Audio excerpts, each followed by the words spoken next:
So Dan Hurley has been a very popular man in this offseason, twice now.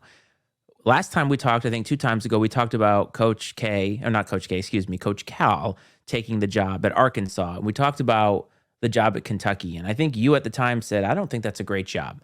And Dan Hurley kind of agreed with you because he's like, I'm good.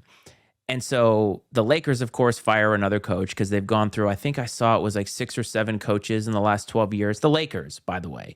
And Dan Hurley gets a call from the Lakers. They're going to offer him big money. And he goes, you know what? No, thanks. So Dan Hurley is very content in Storrs, Connecticut, and he's content because he has a 2-time back-to-back national champion, has a ton of money to work with, going to contend for a 3rd national championship, and he's good. And I believe that him spurning not 1, but 2 jobs to stay where he's at could potentially be a big shift in coaches taking bigger and better jobs all the time, especially going from the college level to the pros. Do you agree? Yeah, I think so. And that opportunity is going to be I think what Dan Hurley did here is he bet on himself, right? I think that he feels like his situation at UConn's pretty solid. He's going to be able to come back and compete for a 3rd national championship. I don't even know when the last time a team won 3 in a row. Probably John Wooden. I'd have off the top of my head, that'd be my first guess. And so he's betting on himself. And if he does that, or if he just continues to win at a high level like he's done, and there's no reason to believe he won't continue to do that, there's going to be better opportunities along the way. And I understand it's the Lakers and it's LA and everything else, but you have an aging, washed up adjacent LeBron James. He's the oldest player in the league. Yeah. And so to want to go to LA, have LeBron, who is by all accounts a little difficult, and then to be maybe put in a corner where you're going to have to draft a son who probably doesn't belong in the NBA. And I mean, whatever. That's a whole other. That's a whole other tangent that we can get on. But to have that forced upon you on top of it, you have an aging Anthony Davis. There's just not a lot there to be excited about, and those guys are going to be gone in a couple of years, and then you're going to be in the midst of basically, I mean, hell, a true rebuild. And so go do your thing at UConn. And one of these jobs is going to open up. The NBA is going to be there as long as you keep taking care of business, and probably you're going to be able to walk into most likely a better situation. The money will be there. It'll probably be even more money at that point in time than it is now. And I think Dan Hurley is one guy I believe when he says that it's not about the money.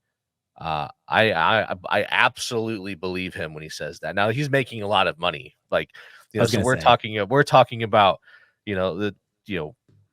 the difference between making what 8 million and 12 million or something like that. I mean, which is a substantial difference, but once you get to that point in time, I mean, like, it's like, whatever, like, and so I think, I mean, at least that's what a schmuck like me thinks anyways. So, to me, there's no difference between 8 million, 12 million.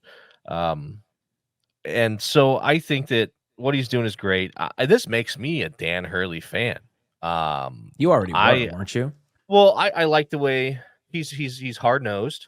I like the way that he conducts himself. I know certain people don't, but he's always that guy that's trying to find an edge to motivate his team, which I find it's funny, but at the same time I enjoy that stuff. We've seen that a little bit. Braves talking about Brian Wardle does the same thing. Always loving the underdog. It's hard as hell.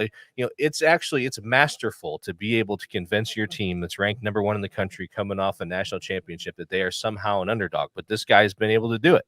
And he did it night after night after night after night. And he's got 2 national championships in a row to show for it. I think it's great he's staying. Like you said, it may lead more towards, you may see more of these coaches sticking around. But one thing, too, to be careful of is with this new revenue sharing situation, you may see coaches' salaries at the college level start to flatten out a little bit. And there just may not be enough money to pay these exorbitant salaries if they're going to have to do some of this revenue sharing with the players. So it'll be interesting to see how that goes moving forward over the next few years. But I'm here for it, man. I love it. What I loved about this move, both moves actually, was Dan Hurley seemed to look at, number one, I have a good thing going here. And not just like we've rebuilt this program, back-to-back national championships. That's hard to do. And this last national championship that they won, they did pretty easily, to be honest. Like they kind of ran roughshod through the Yeah, they tournament, did. right? And so he's staring at another great recruiting class. And when you win, it's easy to get players. And Connecticut in basketball is one of those programs that nobody would call it a blue blood, but they have been solid for a majority of the last 40 years. In the Jim Calhoun years, obviously, they've won, what, 4 or 5 national championships total in the last 40 years. I mean, again, it's supposed to be hard. So they've had a lot of success.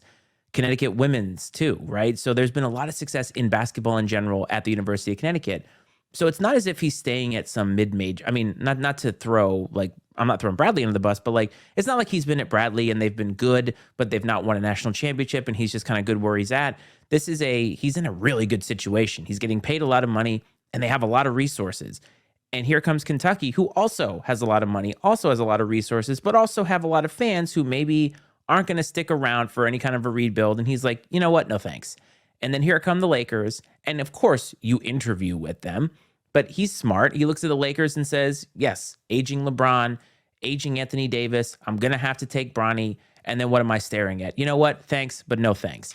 And that's something that 10 years ago, 15 years ago, these college coaches would have jumped so quickly. And you know what? Coach Cal would tell you the same thing. Probably would tell you he wished he hadn't jumped to the NBA. Because he did, it didn't work out. He's back in college, and that's where he is now. So I think Hurley kind of, he may have started a trend. And as you said, if salaries are going to come down, they're going to start to flatten out. I think it's going to come down to schools providing resources. And that's where it comes down to. Because I think for a coach, at least if I'm looking at it, it's nice to get paid a lot of money. But if I'm getting paid a lot of money, but we can't get NIL money, we can't do a lot of these other things in today's paradigm, it doesn't help me. He's in this position where if he keeps winning, he's gonna make a ton of money. So why would you leave that? And I love it.